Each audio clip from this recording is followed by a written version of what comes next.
So hello, how are you? Are we all right? Are we okay? So my name's Stephanie Davies. I'm the founder and director of a company called Laughology. I am from the north, so I say laugh and not laugh. Give me a cheer if you're from the north. Okay, not as many. Give me a cheer if you're from the south. A few more of them. I reckon there's more northerners that we can fight with. Give me a cheer if you're from the middle. Just a few of you. So look, I'm absolutely passionate about humour, laughter and happiness. This session is all about It's Only Banter. Let me tell you a little bit about what Laughology does. We're a learning and development company, but with a little bit of a difference. We put humour and play in everything that we do, not because it's just fun, but actually it makes the brain work better. So it creates sticky learning in the brain. So to get us warmed up, because it is a bit chilly in here, I want to get our tickle muscles going to start with. So I'm going to ask you to put your hands in the air for me like this, both hands in the air. Give yourselves a nice big stretch for me. Stretch right to the top. Keep those fingers wiggling. Wiggle those fingers. Put them to the side of you and lower them into the lap of the person next to you. Woohoo! There you go. Some of you not so sure. Some of the HR that are in going, I wasn't meant to do that. I'm not quite sure what I was meant to do. So we're going to get the energy raised in the room a little bit more. So this section over here, you're all going to be my section A, even on the outside. Is that okay, section A? Brilliant. This section over here, you're all going to be my section B. Is that okay, section B? Brilliant. What's going to happen is section A, you're going to clap and cheer, go wild and crazy. Section B, you're going to try and beat them. Okay, I don't know why I said beat them. I don't actually mean beat them, but you did get quite excited for a minute there. You're thinking, great, it's fight day. And then we need a section C who's going to try and beat the lot. So you there, my friend, you're going to be my section C. But when I saw you, I thought you're a section C kind of guy. Okay, so section A, are you ready? I need a little bit more volume. Section A, are you ready? Yeah. Okay, after 3, 1, 2, 3, off you go! All right, section A. Section B, I reckon you can take this home. After 3, 1, 2, 3. Loving it. Even a whoop over there from the gentleman. He just got a little bit Jeremy Kyle on me, but I love it. What's your name, my lovely? Jack. What's going to happen, Jack? Okay, is you're going to be my cheerleader for this part of the event. Okay, so when I say go, lovely Jack's going to start the applause, but everybody else is going to join in. It's going to go all the way over there. It's going to land over here on you, sir. You might want to jump up, do a few cartwheels or something like that. Okay, but no pressure. Jack, are you ready? You were just random round of applause, yes. Okay, after 3, 1, 2, 3, start the applause. Woo! Everyone else, all the way around. Oh, he did it, brilliant. What I'm actually doing there is I'm warming you up. I'm testing to see if you have a sense of humour. Thank goodness you do, Jack, because that goes terribly wrong when you don't. And humour is a lot more than joking and clowning around. It's about our perception of the world. It's how we deal with information. It's one of the most unique things that we have as human beings, to be able to interact, to be able to socialise. And we don't want it to leave, but humour is changing, and it should change. Every 10, 15 years it changes. To give you a little bit of understanding, my background, I started out 25 years ago now, doing stand-up comedy. I'm also a psychologist. Mix those two things together and what you get is Laughology. We work in lots of different organisations, right through from HSBC to smaller organisations to healthcare, looking at how humour can make learning stick, how we can create culture change using humour. That's a little bit about me. I want to learn a bit about you. So what I'm going to ask you to do is have a chat to the person next to you, behind you or beside you. If you don't like any of them, put your hand up. Some hands went up there. I was going to say I'll find you someone you do like, but it's a bit of a tight squeeze. So all I'm going to ask you to do is have a chat to the person next to you. I'd love you to find out their name, but also what makes them laugh. You've got 1 minute, 30 seconds. Off you go. Ask them their name and what makes them laugh.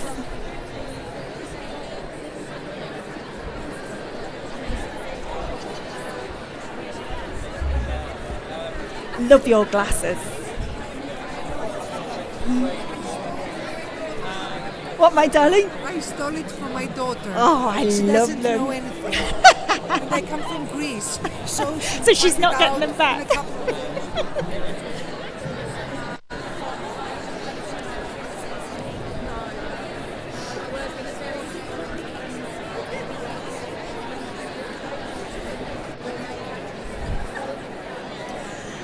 Okay, folks, I'm going to bring it back.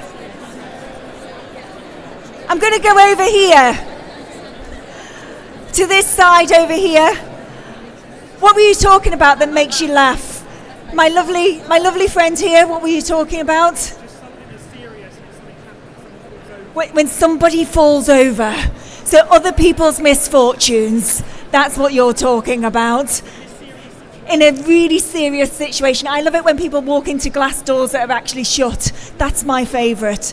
Let's go over here. What makes you laugh over here? Let's go to someone at the back there. What makes you laugh, my lovely? You're thinking whether you can say it out loud, aren't you? People falling over. Do we have anything different here, my lovely?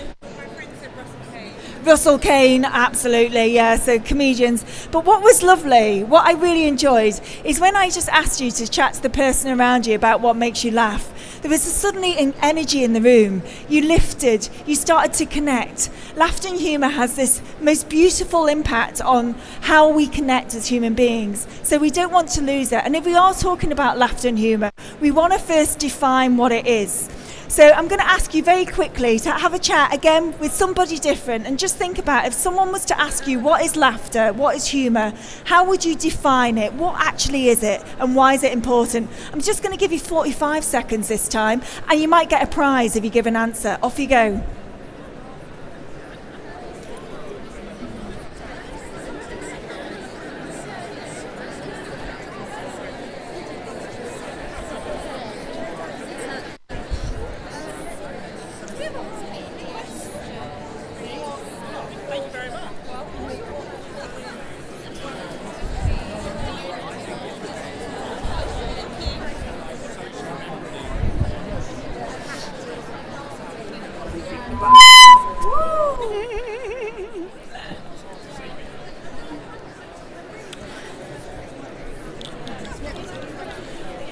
Okay, folks. So we have got prizes. We have got prizes for answers. You might see the squidgy stressed person or curly whirly. Or my favourite is a back scratcher. Woo! Look at that. Woo! Okay. What would we say is laughter and what is humour? Anyone want to answer? Anyone want to give it a go? What is laughter? Hello, my lovely. Laughter's like a drug. It's the thing that the NHS will give away for free. I like it. I'm going to give you a back scratcher. It's got a little bit of his hair on. Is that okay? I think it's worth more. What else is laughter? What else is laughter? What would we say laughter is? It's uncontrollable, isn't it? Sometimes I think I laugh so hard that tears fall down my legs. It becomes that uncontrollable, especially as a middle-aged woman. I'm going to give you a squidgy stressed person. So laughter is a little bit different to humour. Laughter is a communication tool that's been around for many years, long before we even had sound. It helps us understand the world. It helps us connect. It really matters for us as humans. It actually builds our resilience. Humour's a little bit different because it's subjective. It's how we understand the world. It reduces fear and it boosts our ability to cope with things in the world. Laughter and humour are so important that we absolutely should care about it in the workplace. In terms of research, we know that when we have a workplace where there's more laughter and humour, we feel motivated more, but also we're more engaged. And interestingly, we sell more, we increase sales. So this stuff is all really important. But what's happening is humour's changing, and it absolutely should change. And when we are talking about humour and it's changing, we need to talk a little bit about banter and what banter actually is.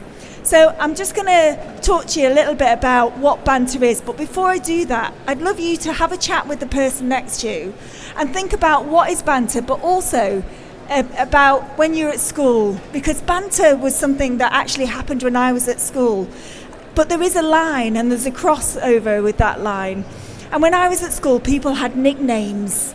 And some nicknames were good and some nicknames weren't so good. But I always remember there was a guy in my year called Barry, and I loved Barry. He was my best mate. But he had a nickname that came out from when we were running back to school one day. And what happened, we were running back to school one day. Barry ran in dog poo. And it flicked up and it flicked to the back of his head. And ever since then, his nickname was Dog Shit Barry. Now, I saw him about 4 years ago, and I shouted across the street, I went, "Oi, dog shit!" And he went, "Steph, how are you?" And immediately we connected. Now, I'm not saying that that's appropriate in work, but that was okay with us. Do not try that in work. That is not what I'm saying. But it was okay. We'd formed that bond from a very young age. So there are rules around this stuff that absolutely have to happen. Those rules, sometimes we need to take heed of in our workplaces. You're still laughing at dog shit, aren't you? He's not here, my lovely, don't worry. Okay, so what is banter and why should we care? Have a chat and I'll come back to you in a minute.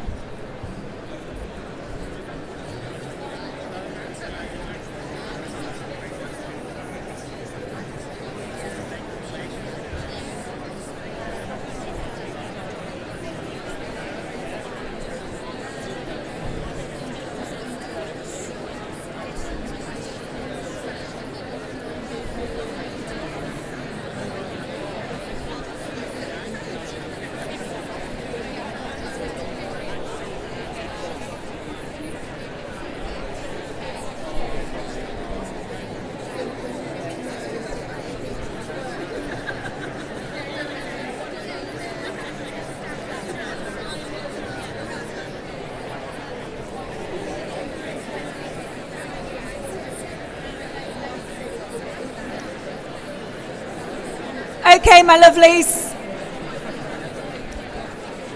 So, what is banter and why should we care? I've got prizes for anybody who gives a really good prize. Go on, my lovely. I can't get too close, I might squeak. Banter, I see it as a gentle teasing between people when they've got an already established relationship. It's quite personal. I love it. So banter is a little bit of teasing, but nice, playful teasing between two people, but there's some ground rules, like they've got to have an established relationship. I like to call banter verbal tickling. It's some people like that. Some people go, "That's a little bit weird. I just don't like it. I don't like tickling at all." But you're right, because there is a line, isn't there? And there's some rules. I'm definitely going to give you a prize. You get a squidgy stress person. So when we talk about banter, and what you've talked about there is teasing. So we know in child psychology that one of the most important things is playfulness, and it extends the brain. It allows us to understand risk taking. It allows us to understand social dynamics. Teasing in young people is one of the most important things. What we're trying to do is take a lot of that away and make the world quite beige. But there absolutely are lines that we need to adhere to, because it's a conversation that's funny, but what it does not include, and this is the real key, it's not about singling someone out. And the world is changing. And doing stand-up comedy, I know that the world changes probably every 10 years in the comedy world. It shifts forward, and it should absolutely, because we start to learn new things. We start to think about how do we be more inclusive. And this is where we need to take heed in workplaces. But my challenge to you is, do we have a right not to be offended? And there is a fine balance here, because what I mean by that, I'm being deliberately provocative here, because we are so different. We all have different beliefs and different opinions. We have a different way of being brought up. And so what we're hearing from the workplaces that we work in is there's a lot of offence, but people aren't taking that time to pause and stop and going, actually, can I lean in and help somebody to be educated here? Or is there a way to talk about this where I can bring people together? Or is this about because perhaps I've had a personal experience where this is impacting me? And these are all things to consider, because we all do have our own beliefs, and there are things that we hold on to. There's certain things in my life that I've experienced, and when I've watched TV, I haven't found it funny. Am I offended? There's a difference between me not liking something and being offended. And that's where these conversations need to happen. Otherwise, we're creating lots of work for HR, where perhaps conversations could be just engaged in a bit of a different way. And the world is so divided. For me, it's about bringing people together. It's not about dividing the world more. Let me show you how this works. So I'm going to shout out a couple of things for you, and all I want you to do is shout back to me, which one do you prefer? Okay, they don't like me at all. Okay, cats or dogs? Cats or dogs? Okay, we have cats over here. Who said cats? Who said cats? Brilliant. Why cats, my lovely? They're independent. They're a little bit aloof, aren't they? Do we have dogs over here? Who said dogs? Have you got a dog, sir? And what's their name? But Thelma. I like Thelma. Why are dogs better than cats? They love you back. Yes, I can. Dogs just get very excited no matter what, don't they? You've been away for weeks on end. They will be pleased to see you. Okay, next one. Tea or coffee? Tea or coffee?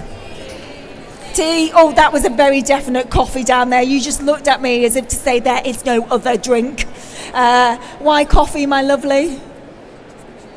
It gives you a kick. It gives you that kick. Someone shouted tea very loudly. Was that you? Was it you? Why tea, my lovely? It's the dream drink. That's all. That's all. Okay, this one might split the room, so be prepared. It's deliberately provocative. Pineapple on pizza or not? Pineapple on pizza or... we are shaking the head over here. These two are disagreeing next to each other. You're shaking your head going, it's just wrong. We can't be friends anymore. I'm very sorry. But you're a pineapple. Fresh pineapple on pizza. Look, we all have our own beliefs and our core beliefs about things. But when it crosses the line, that's what we need to be careful of. So how do we know? How do we know? And what needs to be considered? Have a chat to the person differently around you and think about how do we know when it's humour and offence? What needs to be considered?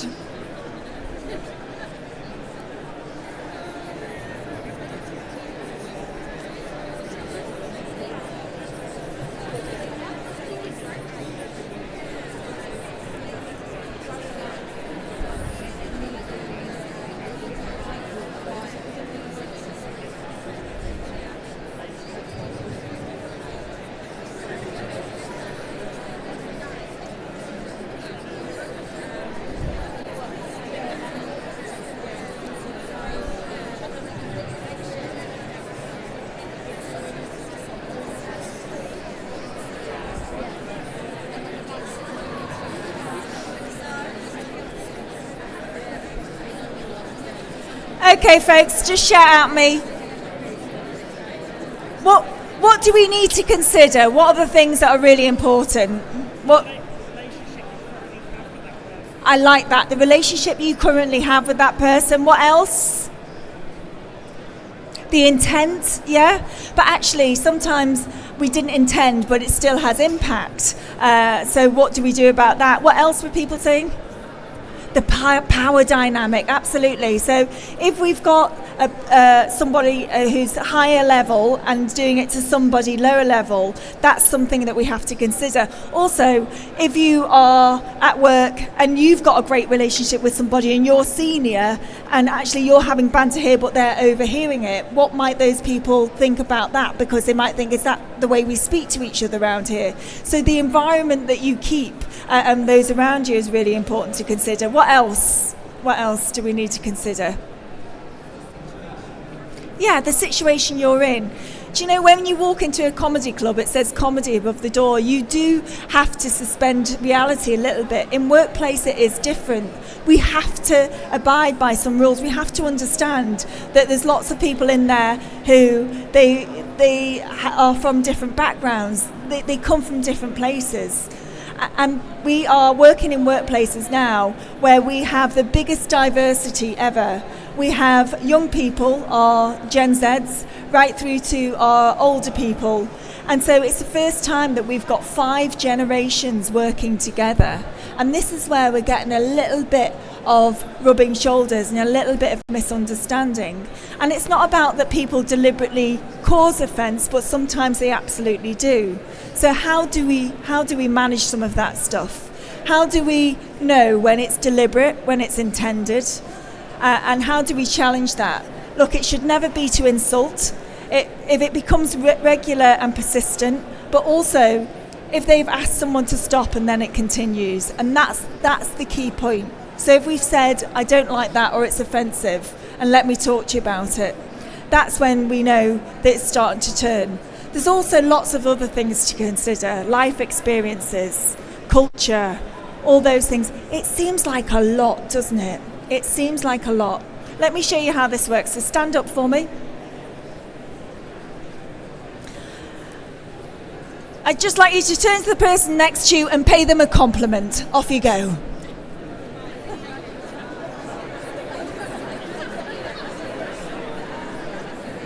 Sit yourselves down for me. Sit yourselves down. Sit yourselves down. How many of you just stood up, turned to the person next to you and lied? The lady's going, no, I didn't. It was very true.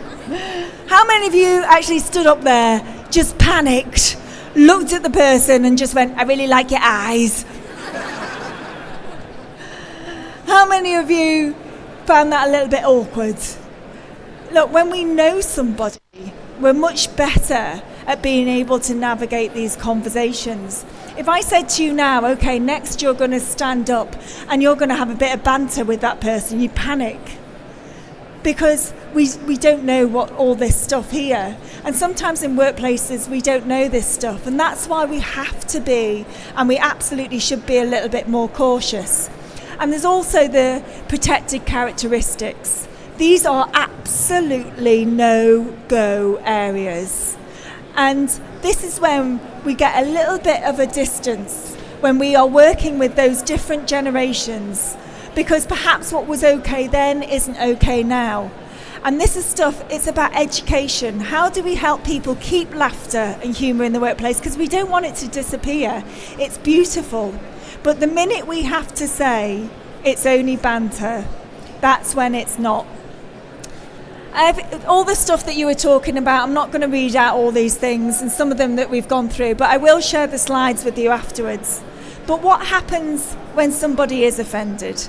How do we deal with that? How do we stop it escalating to HR and give people the tools and the techniques to help them have some of these difficult conversations, rather than shift the world, bring people together?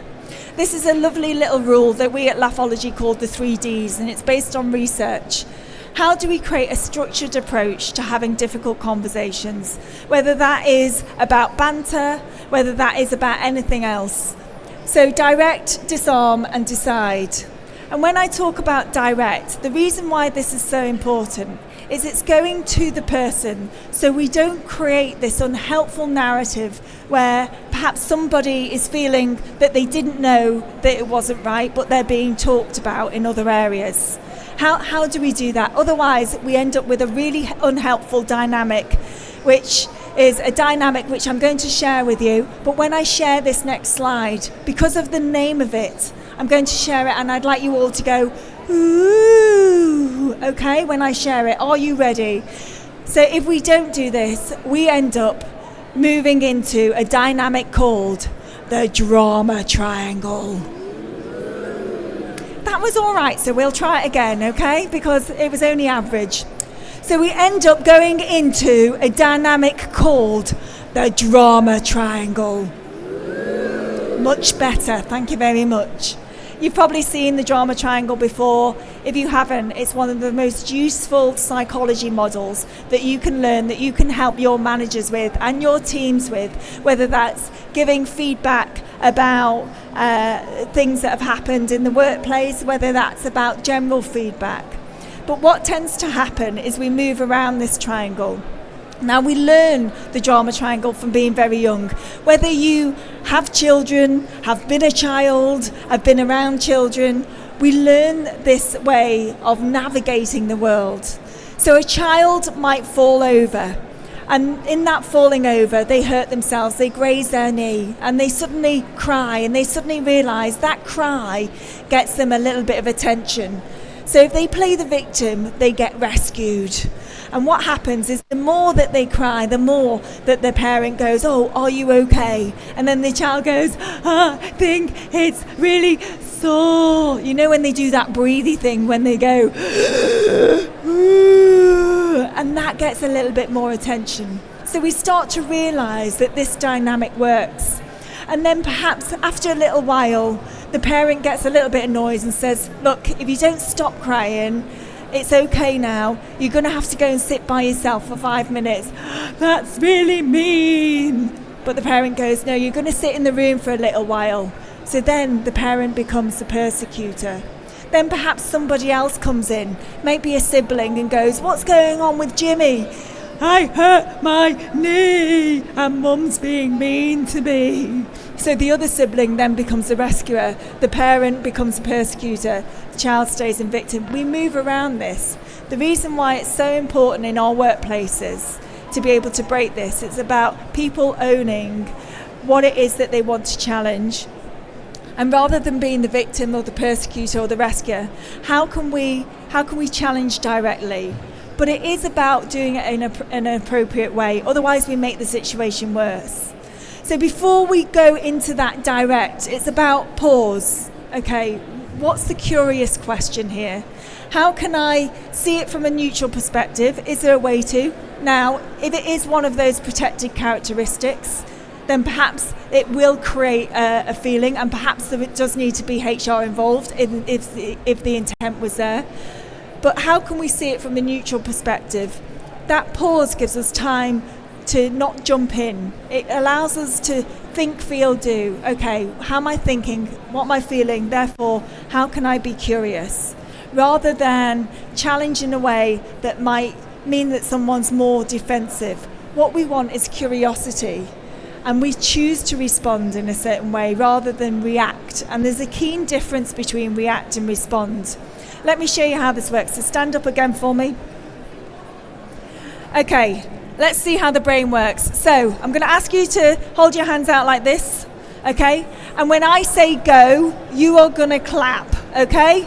On your marks, get set. Let's try and do it all together. On your marks, get set. No. You went? Okay. Nerves of steel down here. On your marks. Get set. No. Just the one. On your marks. Get set. Go. Okay. Nearly. Well done. Sit yourselves down. That little pause. What happens is the brain loves to just react. But that little pause allows us to go, okay, how do I challenge in an appropriate way?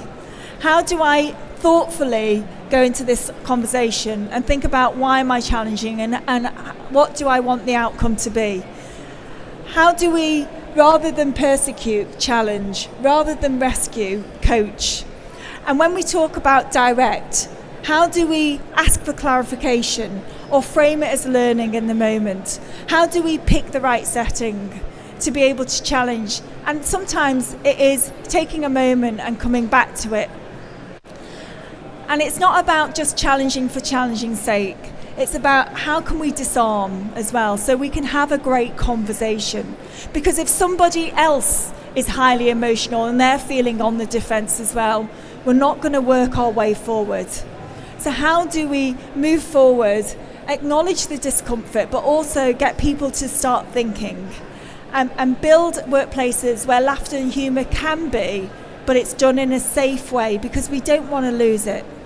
And by the way, it's not about using banter as a way to cover up microaggressions either.